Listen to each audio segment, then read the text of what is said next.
कस्तो भाग्य रहेछ मेरो। यो गरिबसँग मेरो समय बर्बाद गर्दैछु। म अब यहाँ बस्दिन। जाऊ बेबी, म यो गरिबसँग मर्न सक्दिन।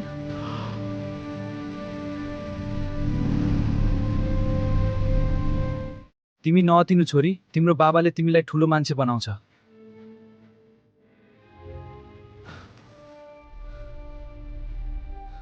कोही एम्बुलेन्सलाई कल गर्नुहोस् प्लिज।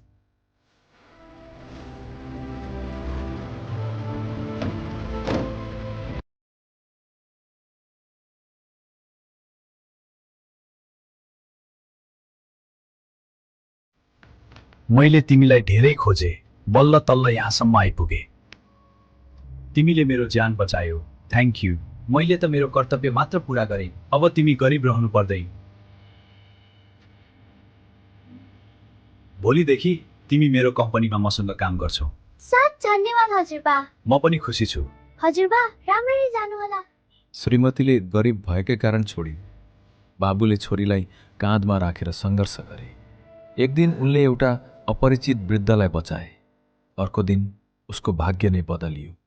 त्यसैले साँचो मन र राम्रो कर्म कहिले खेर जाँदैन। यस्तै रमाइलो भिडियो हेर्नका लागि हामीलाई फलो गर्नुहोस्।